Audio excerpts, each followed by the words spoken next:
अस्सलाम वालेकुम क्लास। हम अपना लेक्चर नंबर 18 स्टार्ट करने जा रहे हैं।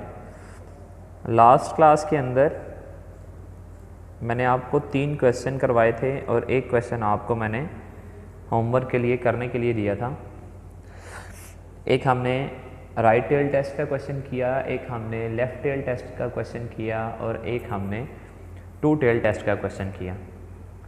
आज मैं उसी अपने टॉपिक को कंटिन्यू करता हूँ और उसको आज कंप्लीट करेंगे हम। मैं क्वेश्चन नंबर 16.15 करने जा रहा हूँ। 16.16 क्वेश्चन करने जा रहा हूँ। उसकी स्टेटमेंट पढ़ते हैं।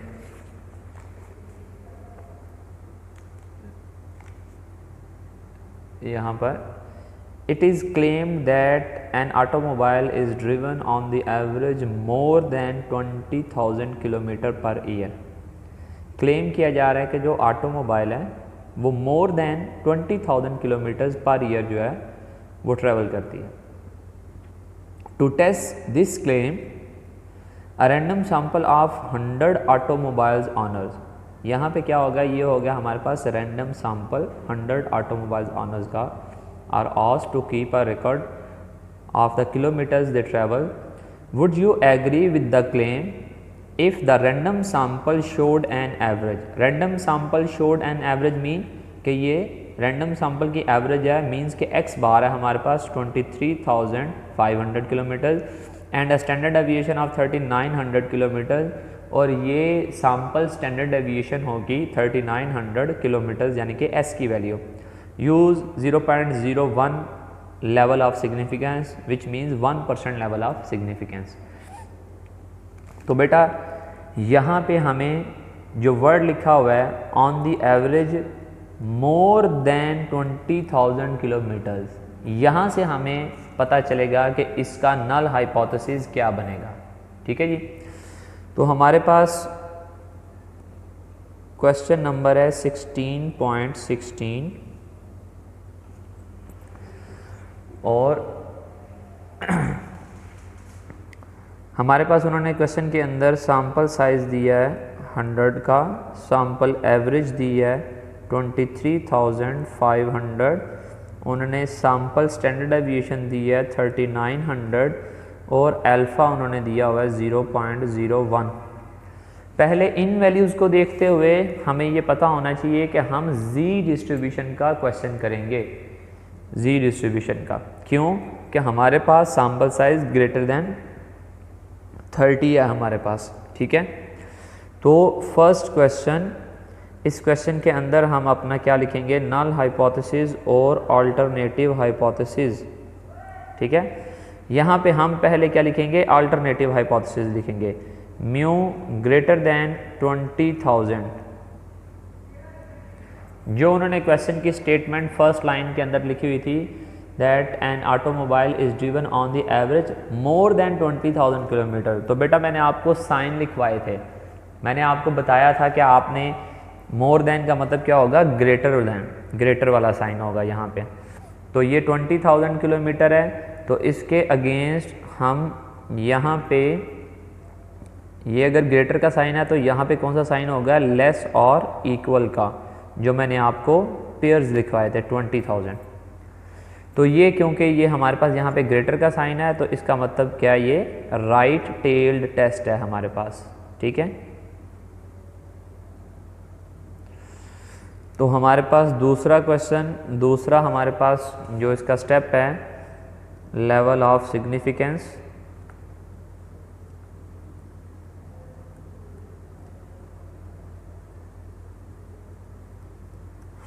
वो हमारे पास क्या है जी, अल्फ़ा 0.01 है। तो ये ग्रेटर का साइन है, राइट टेल टेस्ट है, तो हम अल्फ़ा को किस में चेंज करेंगे, 1 माइनस अल्फ़ा में, और ये बन जाएगा 0.99। थर्ड स्टेप हमारे पास क्या होता है, टेस्ट स्टैटिस्टिक। टेस्ट स्टैटिस्टिक्स के अंदर हम जी का फार्मूला यूज़ करेंगे, X bar minus mu S over square root N. दूसरे वाला फार्मूला यूज़ कर रहे हैं, क्योंकि हमारे पास सिग्मा नहीं दिया हुआ, तो हम सिग्मा की जगह पे क्या यूज़ कर रहे हैं, एस यूज़ कर रहे हैं। फोर्थ स्टेप हमारे पास क्रिटिकल वैल्यू। क्रिटिकल वैल्यू का मतलब क्या था जी, टेबल वैल्यू। वो हम Z1 माइनस अल्फ़ा Z0.99 पे वैल्यू, ये मेरे पास Z डिस्ट्रीब्यूशन का टेबल है। यहाँ पे ये देखें, ये लिखा हुआ है 0.99 और इसके नीचे उसकी टेबल वैल्यू लिखी हुई है 2.326। इसकी पिक्चर मैं आपको सेंड कर दूंगा आपके व्हाट्सएप ग्रुप में। पांचवा स्टेप क्या होता है जी हमारे पास, क्रिटिकल रीजन।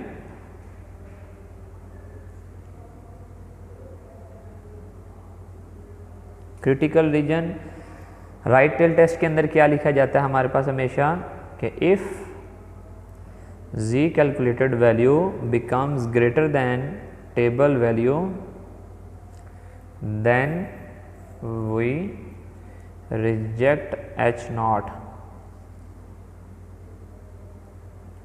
क्योंकि ये राइट टेल टेस्ट है, हमारे पास राइट टेल के अंदर रिजेक्शन रीजन है। लास्ट क्लास के अंदर लेक्चर नंबर 17 के अंदर मैंने आपको बड़ा डिटेल्ड उसकी डायग्राम बना के वहाँ पे समझाया हुआ है। तो यहाँ पे हम लिखेंगे कैलकुलेशन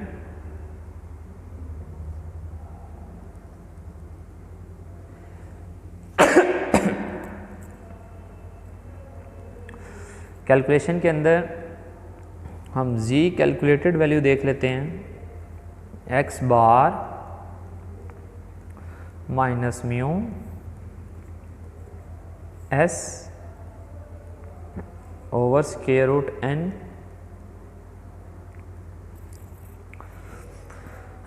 हमारे पास आ जाएगा जी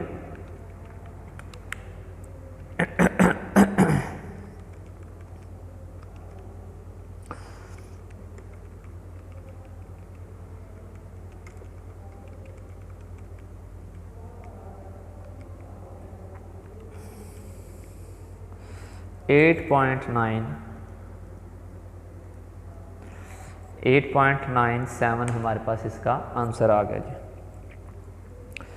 तो सातवां स्टेप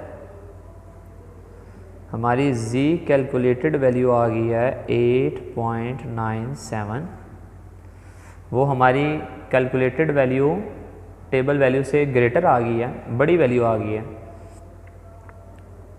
तो यहाँ पे क्या लिखेंगे हम, और कैलकुलेटेड वैल्यू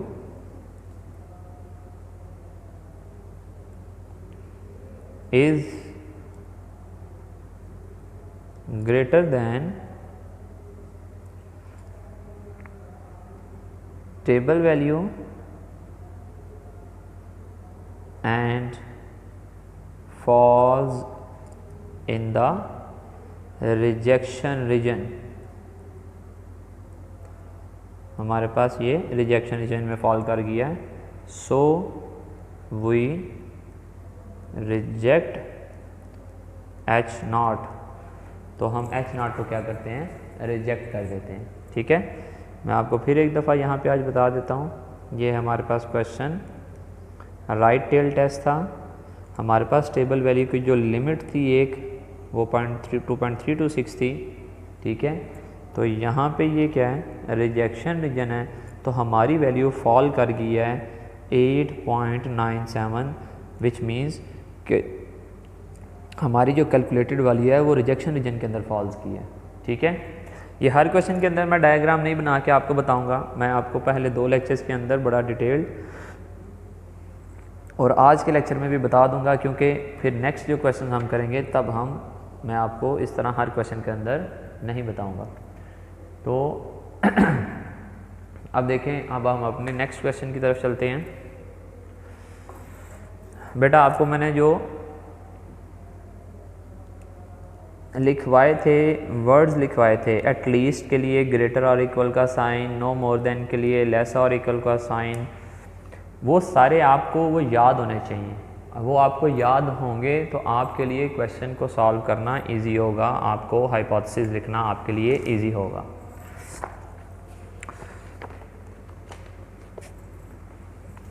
क्वेश्चन नंबर 16.15 उसका बी पार्ट, ये आप लोगों ने खुद करना है। डी वाई एस रिप्रेजेंट कर रहा है डू योर सेल्फ को।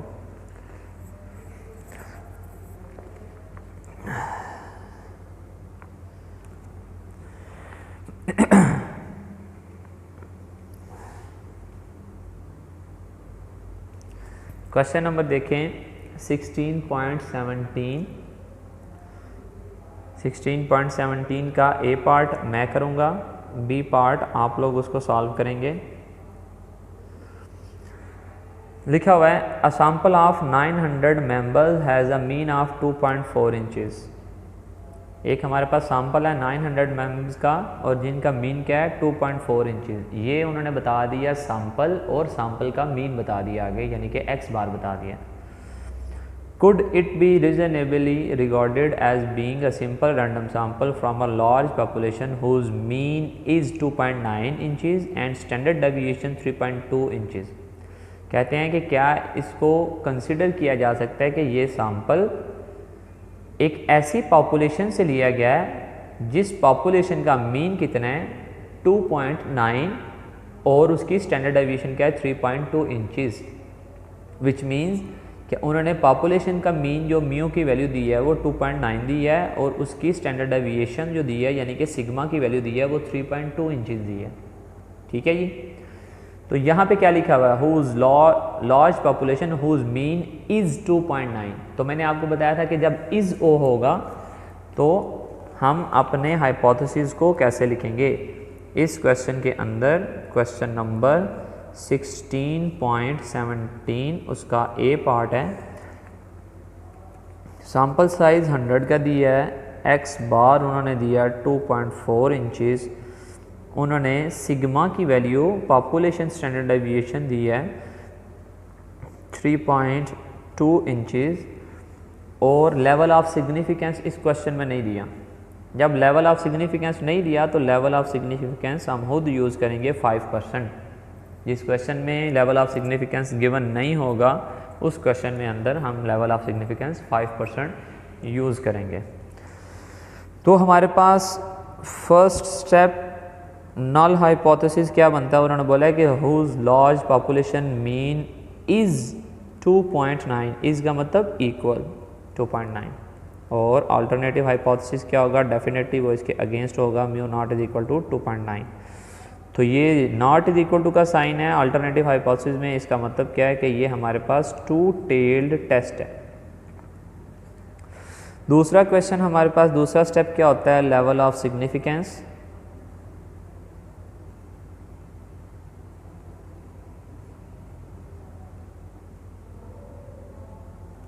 लेवल ऑफ सिग्निफिकेंस अल्फ़ा वो हमें दिया है 0.05। तो टू टेल टेस्ट के अंदर हमें पता है कि हम अल्फ़ा को दो तरीके से यूज़ करते हैं। एक हम अल्फ़ा को अल्फ़ा बाय 2 कर लेंगे, वो 0.025 बन जाएगा, और एक हम 1 माइनस अल्फ़ा बाय 2 कर लेंगे और वो बन जाएगा 0.975। थर्ड स्टेप क्या होता है, टेस्ट स्टैटिस्टिक। टेस्ट स्टैटिस्टिक मतलब फार्मूला, कि हम कौन सा फार्मूला यूज़ करेंगे। डेफिनेटली क्वेश्चन के अंदर उन्होंने हमें सिग्मा की वैल्यू दी है तो हम जी का फर्स्ट वाला फार्मूला यूज़ करेंगे जो क्या होगा, X bar minus mu sigma over square root N. चौथा हमारे पास स्टेप क्या होता है, क्रिटिकल वैल्यू। क्रिटिकल वैल्यू का मतलब क्या है, टेबल वैल्यू।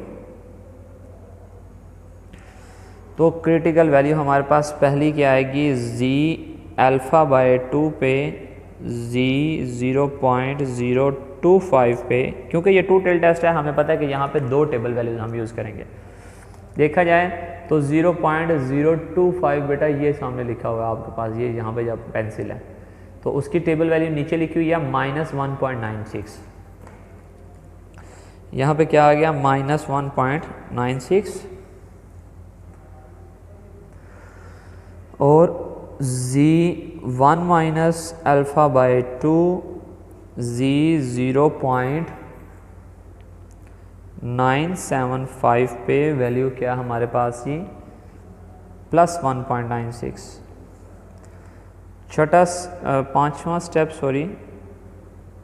पांचवा स्टेप क्या होता है, क्रिटिकल रीजन।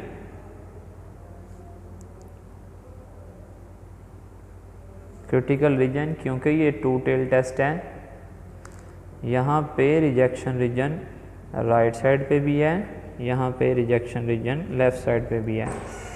यहाँ पे वैल्यू -1.96, यहाँ पे वैल्यू प्लस 1.96।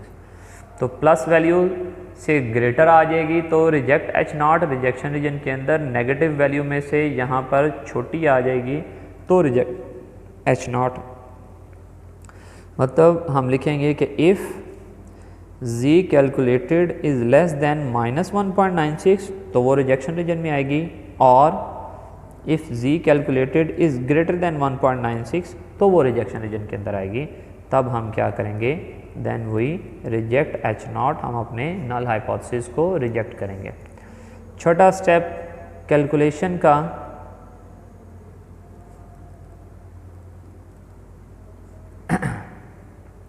कैलकुलेशन हम करते हैं जी, z कैलकुलेटेड वैल्यू देख लेते हैं, x bar 2.4 minus mu 2.9 divided by sigma 3.2 divided by square root n 100 का स्क्वायर रूट। तो हमारे पास आ गया जी 2.4 minus 2.9 divided bye 0.32 minus 1.5 minus 1.56। अब ये माइनस 1.56 कहाँ पे लाई कर रहा है, -1.9 यहाँ पर है, तो -1.5 यहाँ पे एक्सेप्टेंस रीजन के अंदर फॉल कर रहा है, ठीक है, वो उससे ग्रेटर वैल्यू है। Conclusion,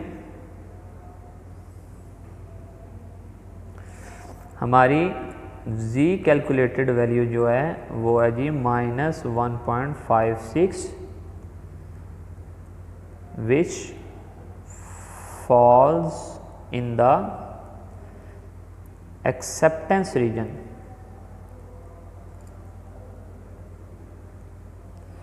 so we accept H0, तो हम H0 को क्या करते हैं, एक्सेप्ट कर लेते हैं। ये हमारे पास हो गया बेटा जी दूसरा क्वेश्चन।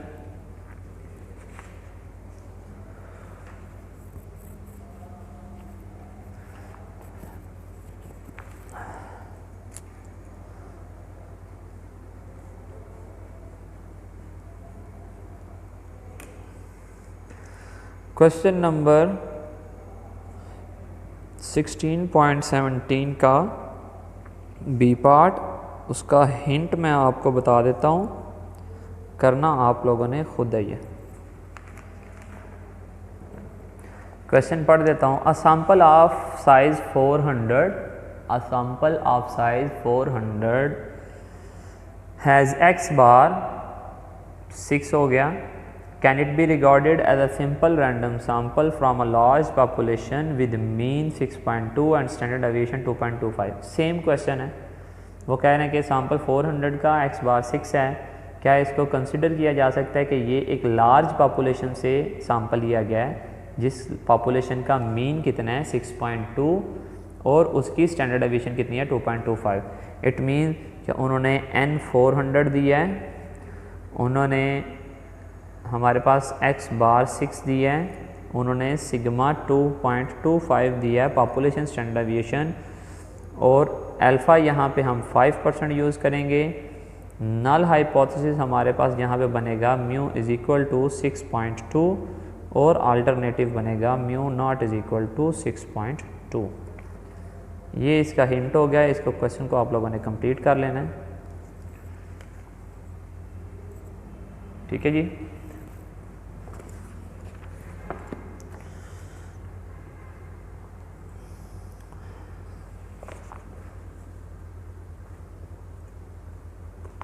देखें क्वेश्चन देखें अगला 16.18 क्वेश्चन है।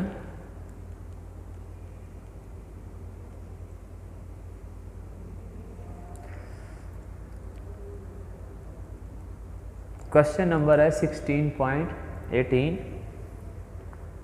लिखा हुआ है a process is in control when the average amount of instant coffee that is packed in a jar is 6 ओज। अब यहाँ पे क्या लिखा हुआ है, इज 6 ओज। वो कह रहे हैं प्रोसेस इन कंट्रोल है, कंट्रोल में है, अगर जो कॉफ़ी पैक की जा रही है उसकी जो अमाउंट है वो कितनी है जी, 6 ओज है।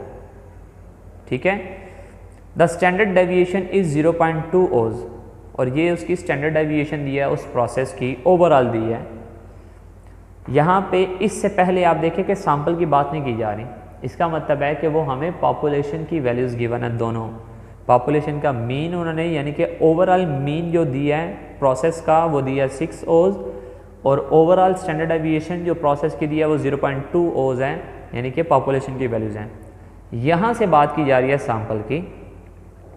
अ sample of 100 jars is selected at random, इसका मतलब हो गया, ये हो गया हमारे पास sample size, and the sample average is found to be 6.1, और सैंपल एवरेज कितनी होगी 6.1, यानी कि x बार कितना हो गया 6.1। Is the process out of control, वो पूछ रहे हैं कि प्रोसेस आउट ऑफ कंट्रोल है या वो इन कंट्रोल है, आउट ऑफ कंट्रोल है या इन कंट्रोल है। अब हमारे पास इस क्वेश्चन के अंदर n उन्होंने दिया है 100, x बार उन्होंने दिया हुआ है सैंपल एवरेज 6.1, तो उन्होंने नल हाइपोथेसिस क्या दिया है, पहला स्टेप अल्फ़ा नहीं दिया तो अल्फ़ा कितना यूज़ करेंगे 5%। उन्होंने बोला है कि a process is in control when the amount of instant coffee that is packed in a jar is 6 ओज, इज़ का मतलब इक्वल, और एवरेज 6 ओज है, इसका मतलब क्या है कि प्रोसेस जो है वो इन कंट्रोल है। यहाँ पे ये आपको समझाने के लिए लिख रहा हूँ कि क्वेश्चन के अकॉर्डिंग एवरेज अमाउंट 6 होने का मतलब क्या है कि प्रोसेस जो है वो इन कंट्रोल है। ऑल्टरनेटिव हाइपोथेसिस हमारे पास क्या होगा कि average amount of the instant coffee is not is equal to 6 oz, which means the process is out of control. ठीक है, डेफिनेटली जो कॉफ़ी पैक की जा रही है अगर वो किसी में ज़्यादा है किसी में कम है तो वो प्रोसेस क्या है, वो आउट ऑफ कंट्रोल है। दूसरा स्टेप क्या होता है हमारे पास, लेवल ऑफ सिग्निफिकेंस, ये भी 2 टेल टेस्ट है।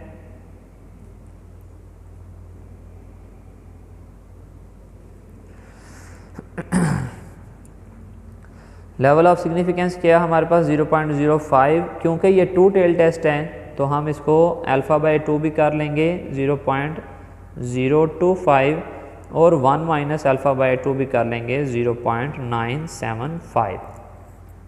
ठीक है जी। फिर उसके बाद थर्ड स्टेप क्या होता है, टेस्ट स्टैटिस्टिक।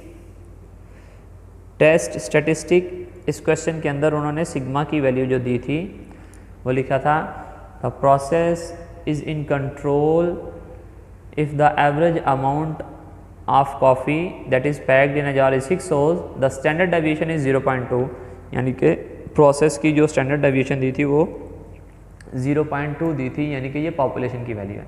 बेटा याद रखें कि सैंपल की स्टेटमेंट के बाद अगर, ठीक है, सैंपल की स्टेटमेंट के बाद अगर उसका मीन और उसकी स्टैंडर्ड डेविएशन है तो वो सैंपल स्टैंडर्ड डेविएशन होगी, अगर उससे पहले कोई दी हुई है तो वो पॉपुलेशन की होगी। टेस्ट स्टैटिस्टिक, आपको क्वेश्चन को रीड करना आना चाहिए बहुत अच्छे से। ठीक है, Z calculated is equal to formula, क्योंकि हमारे पास सिग्मा नोन है तो पहले वाला फार्मूला है X bar minus mu sigma over square root N. इन क्वेश्चंस के अंदर सबसे ज़्यादा जो इशू बच्चों को होता है वो उनको क्वेश्चन पढ़ना ही नहीं आता, वो सिर्फ देखते हैं ये एक्स बार क्या है, स्टैंडर्ड डेविएशन क्या है, लेकिन ये आपको क्लियर होना चाहिए कि वो स्टैंडर्ड डेविएशन किसकी है, क्या वो सैंपल की है, क्या वो पॉपुलेशन की है, बस यही एक आपके लिए कन्फ्यूजन है। Critical value fourth step, 2 table values लिखेंगे 2 टेल टेस्ट के अंदर, एक जी अल्फ़ा बाय 2 के साथ -1.96 और एक 1 माइनस अल्फ़ा बाय 2 के साथ प्लस 1.96। पांचवा step critical region two tail test के अंदर आपको पता है कि दोनों लिखे जाते हैं हमारे पास, कि अगर हमारी कैलकुलेटेड वैल्यू ग्रेटर आ जाए पॉजिटिव वैल्यू से या कैलकुलेटेड वैल्यू लेस आ जाए नेगेटिव टेबल वैल्यू से, देन वी रिजेक्ट H0, फिर हम H0 को रिजेक्ट करेंगे। छोटा स्टेप कैलकुलेशन का,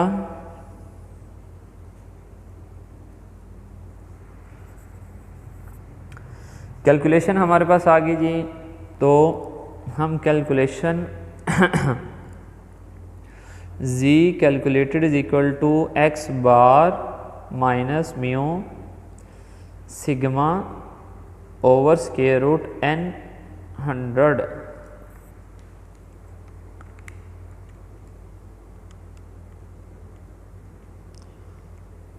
इसका आंसर हमारे पास आ गया जी 5।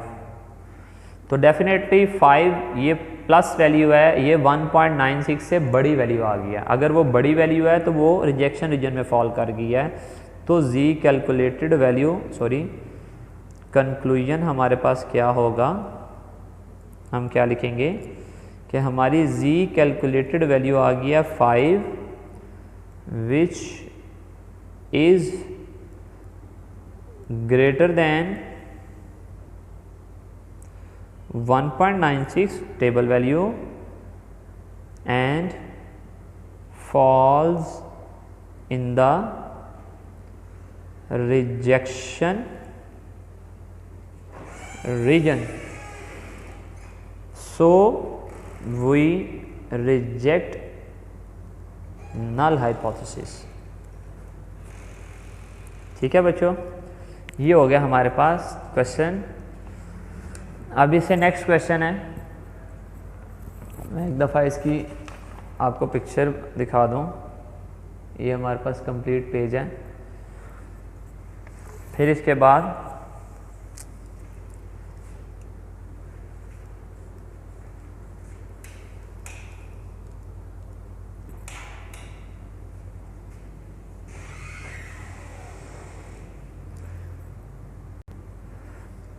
अब इसका नेक्स्ट क्वेश्चन हम लोग करते हैं। ये क्वेश्चन बेटा आप लोग खुद करेंगे, मैं आपको इसका हिंट बता देता हूँ। क्वेश्चन नंबर 16.18 है, उसका बी पार्ट है। तो आप लोग यहाँ पर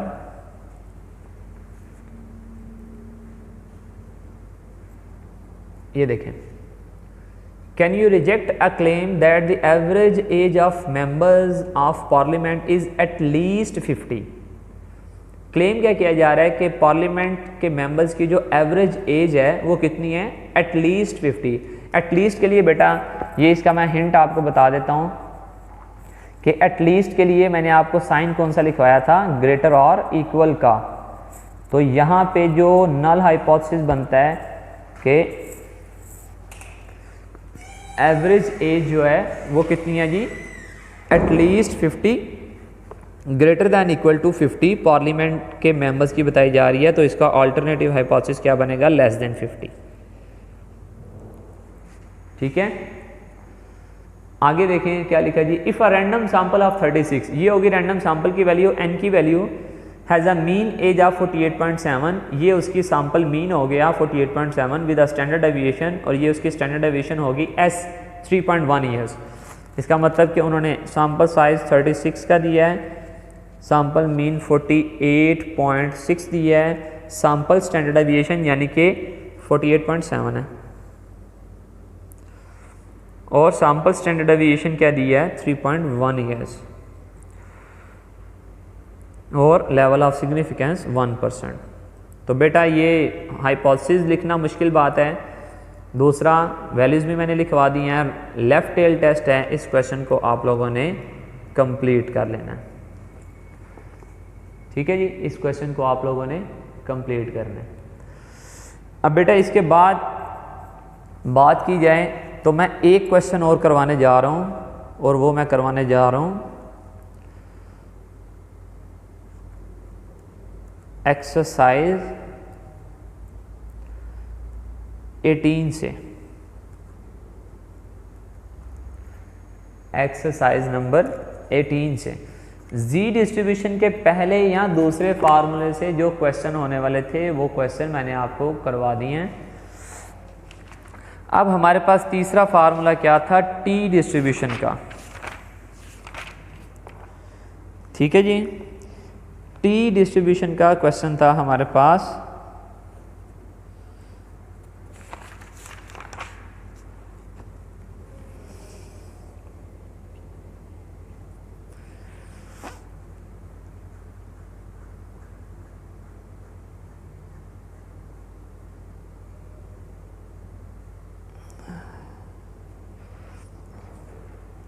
मैं एक क्वेश्चन आपको अभी टी डिस्ट्रीब्यूशन का करवा देता हूं ताकि आप लोगों को उसका आइडिया हो जाए।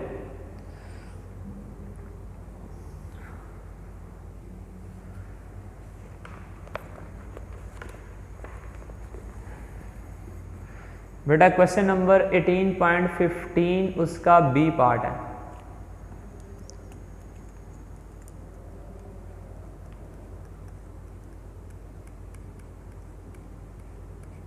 क्वेश्चन नंबर 18.15 उसका बी पार्ट है। लिखा हुआ है 10 cartons are taken at random from an automatic filling machine. कितने कार्टून्स उन्होंने लिए, 10 cartons taken at a random, which means small n की वैल्यू क्या होगी 10, सैम्पल साइज हो गया। The mean net weight of 10 cartons is 15.9 oz. और इन 10 कार्टून्स सैंपल के जो मीन नेट वेट उन्होंने दिया यानी कि उसका एक्स बार उन्होंने दिया वो दिया 15.9। ठीक है,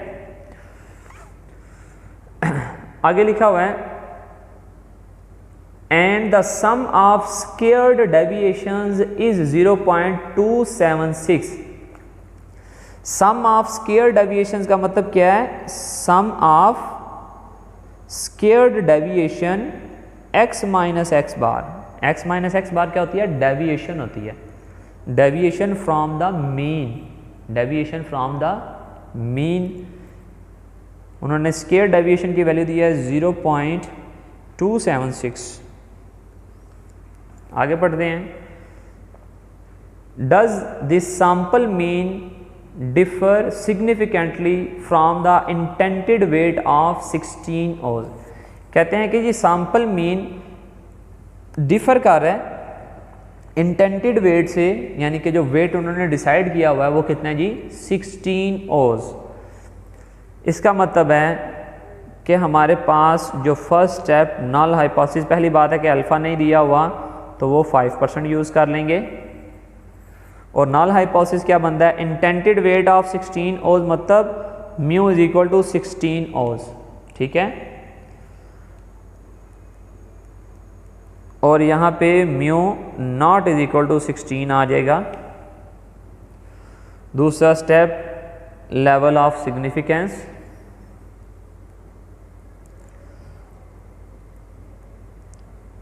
लेवल ऑफ सिग्निफिकेंस, अल्फ़ा दिया बेटा 0.05, अल्फ़ा बाय 2 क्या होगा 0.025 और 1 माइनस अल्फ़ा बाय 2 क्या होगा 0.975। ठीक है, फिर उसके बाद third step test statistic. Test statistic formula यहाँ पे कौन सा यूज़ होगा, डेफिनेटली टी वाला होगा। क्यों कि सैम्पल साइज लेस देन 30 है और दूसरी उसकी कंडीशन क्या होनी चाहिए कि सिग्मा अननोन होना चाहिए, पॉपुलेशन स्टैंडर्ड डेविएशन अननोन होनी चाहिए और वो हमारे पास यहाँ पे अननोन ही है। तो टी का फार्मूला यूज़ करते हैं X bar minus mu S over square root N. Formula same है, सिर्फ टेबल वैल्यूज टी की या यहाँ पे टी लिखा जाएगा। Fourth step critical value critical value के लिए पहले हमें डिग्रीज ऑफ फ्रीडम पता होनी चाहिए। इंटरवल एस्टिमेशन के अंदर हमें पता है कि हमने डिग्रीज ऑफ फ्रीडम देखी थी कि v किसके इक्वल होता है, डिग्रीज ऑफ फ्रीडम n-1 के, 10-1 तो वो क्या हो गया 9। अब t की टेबल वैल्यू v और α/2 के साथ, t की टेबल वैल्यू v और 1 - α/2 के साथ, t की टेबल वैल्यू 9 और 0.025 पे, t की टेबल वैल्यू 9 और 0.975 पे। तो यहाँ पे हमारे पास जो टेबल वैल्यूज़ बनती हैं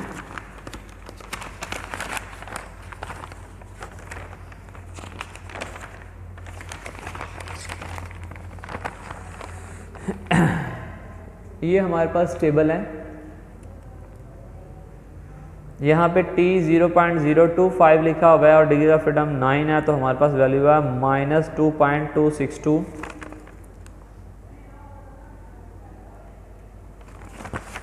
और ये दूसरे पेज पे 0.975 पे 9 पे वैल्यू है +2.262। ये 9 डिग्री ऑफ फ्रीडम पे यहाँ पे वैल्यू क्या है +2.262 और यही वैल्यू यहाँ पे प्लस के अंदर है। पांचवा स्टेप क्रिटिकल रीजन। क्योंकि ये 2 टेल टेस्ट है तो हमारे पास 2 रिजेक्शन रीजन होंगे, तो हम लिखेंगे कि if t calculated is greater than positive value और t calculated is less than negative table value, then we reject H0। वही हमारे पास बनेगा। टेबल वैल्यू सिर्फ t की आ गई हैं। छोटा स्टेप कैलकुलेशन का। कैलकुलेशन के अंदर हमारे पास देखा जाए फार्मूले में तो हमारे पास x बार की वैल्यू है, हमारे पास म्यू की वैल्यू है, लेकिन हमारे पास n की वैल्यू भी है, लेकिन s की वैल्यू नहीं है। सैम्पल स्टैंडर्ड डेविएशन निकालने के लिए हम s² निकाल लेते हैं, जिसका फार्मूला क्या था x minus x bar square over n-1 0.276 divided by 9।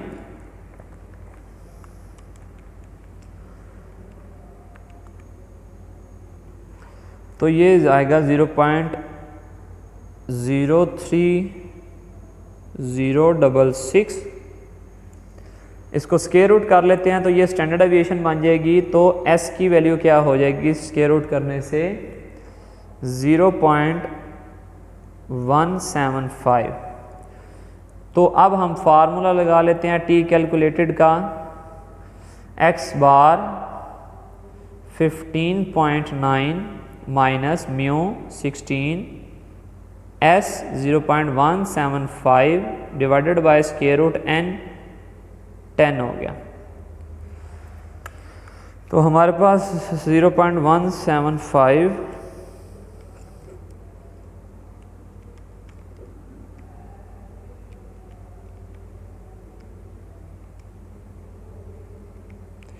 -1.8 आ गया।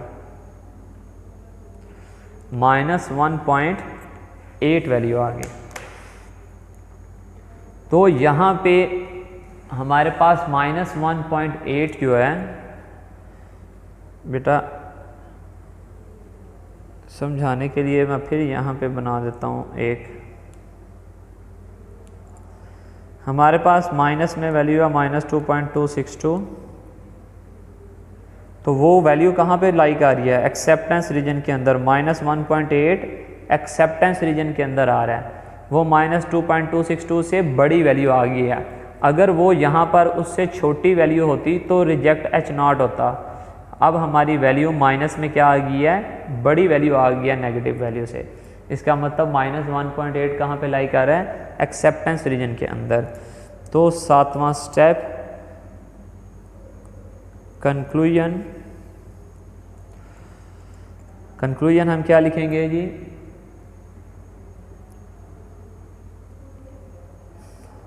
और